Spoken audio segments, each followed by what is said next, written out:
Every year, the video game community gathers at the Electronic Entertainment Expo to show off all the latest in video game technology and software. It's E3, and it's a whirlwind of action and excitement, with amazing booths and demos from hundreds of companies, including Sony Computer Entertainment America.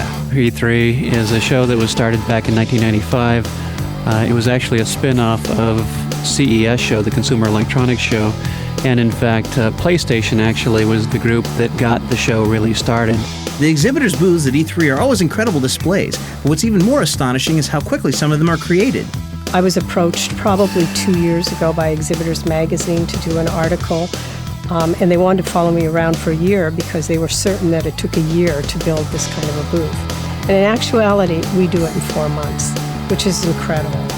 So how do you design, build, and assemble a 5,000 square foot mini-city, complete with elevators, coliseums, theaters, and restaurants, in only 4 months? We try to start out with a one-liner from marketing about what our message is for E3. Like, for instance, this year, it's live in your world, plan ours. We're trying to develop a little bit different look and feel for the booth this year, which would be less character-driven and more technology-driven to demonstrate the games.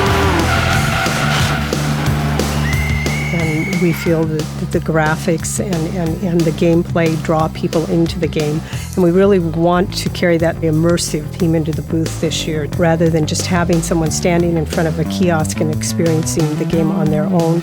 We will be using different projection units that will allow a group of people to see one person playing on a game, multiplayer games being viewed from different angles, from different levels in the booth. So the idea is that for the Planet PlayStation area, when you're up, you have one player here and one player there, and you know this. From then, we go to an outside design firm we have used for the last 4 or 5 years, Mitchell Mock, and he'll come back to us with as many as 10 initial concepts. The place that we start for inspiration is, what is the information that we need to communicate? But beyond that, the actual sources of inspiration are things like fashion design or how molecules go together. We're always searching for new materials and how to use those in three-dimensional environments. And then they'll come across with maybe 15, 20 different small models to give us an idea of what it could look like for this year. Once we hone it down to something more reasonable in terms of number, they'll go back and rework those models and maybe take parts and join things together and make something that we're all agreeing upon as a direction for the year. Once the design starts taking shape, it's up to Pinnacle Exhibits to build it. We then go on and produce all of the control drawings and the specifics as to how each piece will be built, and then we'll send these pieces out to the various shops around the country to be produced. As the process moves on in working with these folks, we are getting video feedback as to the day-to-day process in the shops. We're flying out at different occasions to view pieces around the country that are being done.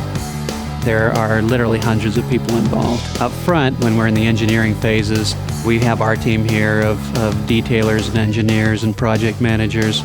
But then as it moves into other phases of work, then we get the construction workers going here, the engineers that have to certify the drawings. We have the building electricians, we have the building officials, down to the AV crews, the shipping crews, the lighting crews.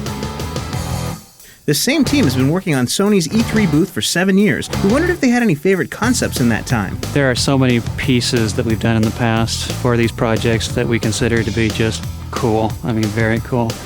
And usually there's one specific piece in each exhibit that people really remember and we get comments on throughout the year.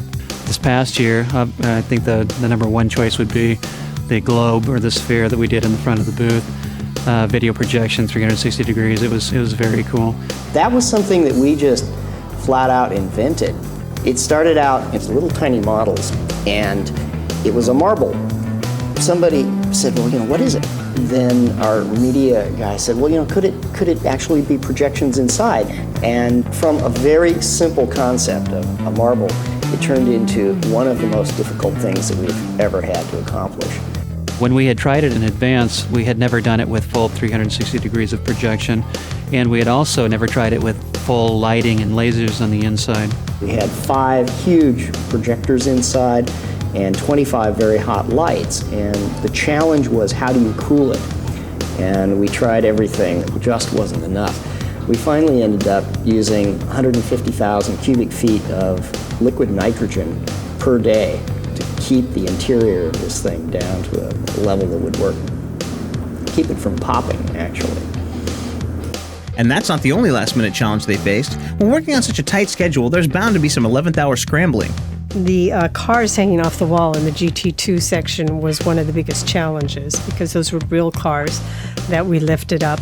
Then there was a problem with the game where we could not use this specific car anymore, so we had to develop a new car for the last slot. This is 4 days before the show. We bought a car in Los Angeles on a credit card and had it sent over.